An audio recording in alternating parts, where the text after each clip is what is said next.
আমি শ্রী বাপ্পা সরকার। আমার বাড়ি দক্ষিণ 24 পরগনার অন্তর্গত চাম্পাহাটি থেকে আমি আসছি। আমি এখানে প্রথম এসেছিলাম এখানে বলতে 2007 এটা কি সালে। জায়গা এটা?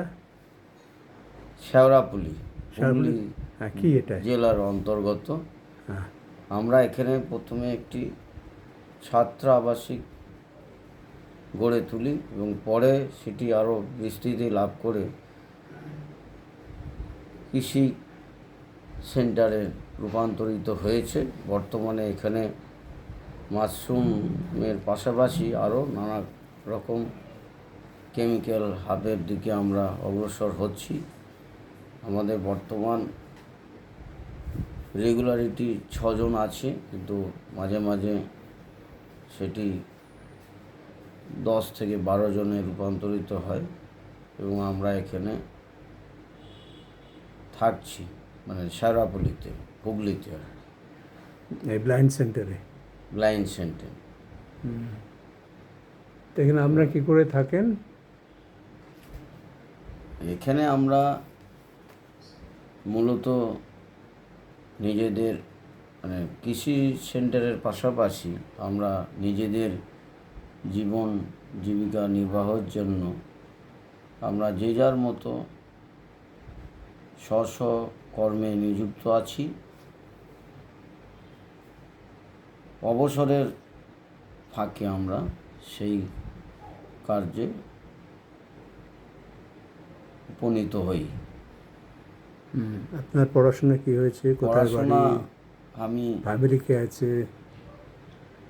আমার আমার স্ত্রী আছেন এবং আমার একটি 4.5 বছরের বাচ্চা আছে। স্ত্রী কি দেখতে পান? আপনি অন্ধ, কিন্তু স্ত্রী কি দেখতে পান? না, ওনার পায়ে অসুবিধা আছে।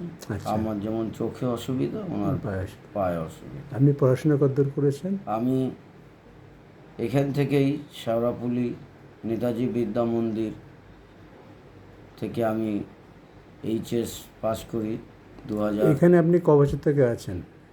আমি এখানে 2007-এ আসি এবং 9 অবধি ছিলাম। আচ্ছা। আমি উচ্চ মাধ্যমিক পাস করে আবার নরেন্দ্রপুরেই যাই, সেখানে কলেজে অ্যাডমিশন নিই কি পড়েন?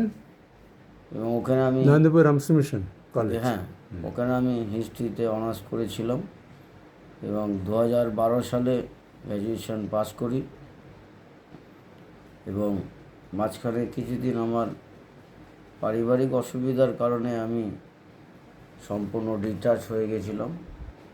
তারপরে আমি 2014 সালে, মানে 13 থেকে 15 এই যে শিক্ষাবর্ষটি, সেই সময় আমি MA পাস করি এবং 2018 সালে আমি বিএড করি 2018-20 সেকশনে। বর্তমান আমি বিভিন্ন সরকারি যে প্রতিযোগিতামূলক পরীক্ষাগুলি আছে বা অনুষ্ঠিত হয়, আমি মাঝে মধ্যে অংশগ্রহণ করি, কারণ সব পরীক্ষাগুলি তো আমাদের জন্য এলিজিবল নয়। তো কত বছর ধরে পরীক্ষা দিয়ে যাচ্ছেন? আমি দেখুন, আমাদের স্কোপটা যেহেতু খুব কম পেয়েছি আমরা, সেটা নানা কারণেই আপনি হতে পারে। MA BEd তাই তো? হ্যাঁ। কিসে MA করেছেন?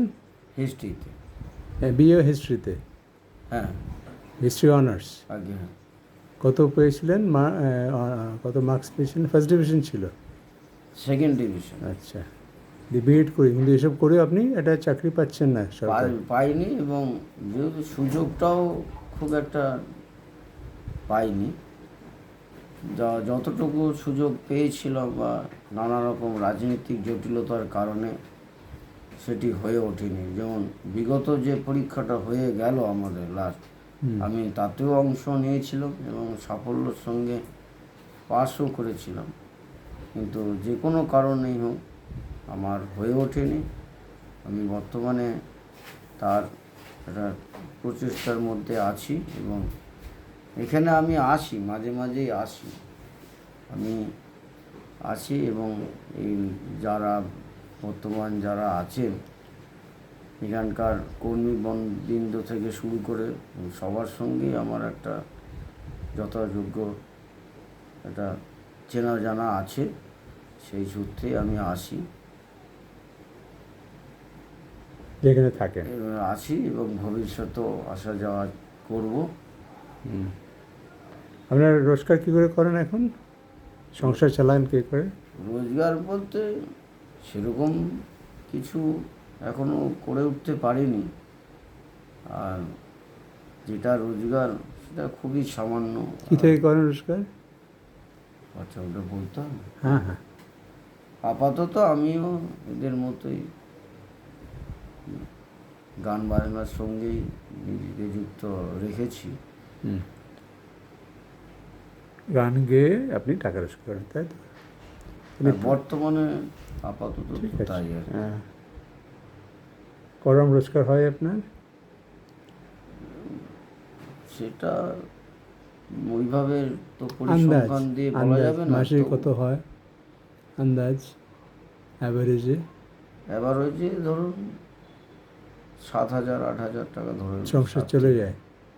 হ্যাঁ, মোটামুটি ডাল ভাত খরচাটা উঠে আর যায়। গভর্নমেন্ট থেকে আমার- 1,000 টাকা ভাতা পান, ওই হ্যাঁ, ব্লাইন্ডের ভাতা? আমার আপনার পরিবার- স্ত্রীও পান তো? হ্যাঁ, উনিও পান, কিন্তু আমার বয়স্ক মাও আছেন একজন। ওরও বার্ধক্য ভাতা পায়? এখন এতদিন তো পেতেন না, এইবার হয়তো পাবেন। একদিন পেতেন না ওরা বার্ধক্য ভাতা? না, এতদিন পর্যন্ত উনি পাননি। অ্যাপ্লাই করেননি? অ্যাপ্লাই করেছিলেন কিন্তু এখনও হয়নি, এইবার হবে হয়তো এই বছরে। মাও আমার সংসারেই আছেন, হ্যাঁ। আমাদের এইভাবেই মোটামুটি চলছে সংসার। ঠিক আছে, আপনি ভালো করুন, এখানেই থাকুন, করে অনেক কিছু করার চেষ্টা করুন। আপনাদের তো এই ব্লাইন্ড সেন্টারে আপনি যত হেল্প করার সেটা করবে। ঠিক আছে, ধন্যবাদ।